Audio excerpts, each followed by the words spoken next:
Other than property, have you gone into anything else? I am big into crypto, not in terms of like my stake in it. I've got like a few grand in crypto, but I find I love the technology behind it. Like I'm very engineer based. I love knowing how things work. I don't actually really give a shit about money. I just love how things work and building things. And to me, I can see an avenue in crypto for property. And there's a few conversations we're having internally on how to like help our funding strategy by utilizing crypto.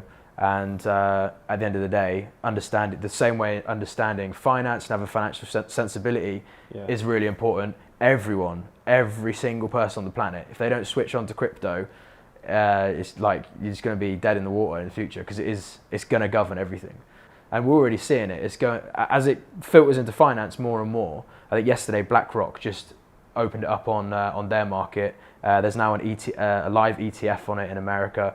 Shit's going crazy on the crypto front. And then eventually, what's going to happen to all of the fiat currencies, and what's going to happen to the pound and the dollar? Like, they're all going to change, but with the ledgers, with the blockchain ledgers and with NFT contracts, how you can then have like a security-backed asset in property. I can't say too much about it, but it's going to change everything and how you obtain finance. And we're trying to be well ahead of that curve to scale our business into the future. What do you think outside of crypto you're not very safe?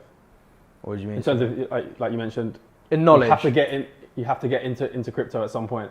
I think you definitely have to learn about it. It's like learning about how to breathe. I think it's like Really? Crypto in 5-10 years will govern the planet. It already kind of is to some extent, which is why you see the congressional hearings in America where they're talking about how do we make sure we don't out-regulate crypto and scare it overseas. They're like, bring it back, shit. Because Singapore and all these other countries are seeing the opportunity. And as America starts taking something on board, everyone else does. It's the dollar that governs the world. Yeah. So crypto is definitely the language of the future for finance, and it will be the language for property. Crypto, blockchain technology, asset-backed tokenized investments, that's where it's going to go.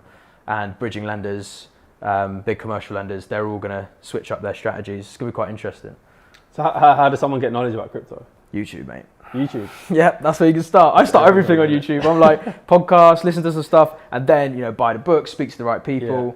Yeah. But there must be so many people on YouTube talking about crypto, saying different things. Loads, yeah. So who did you listen to?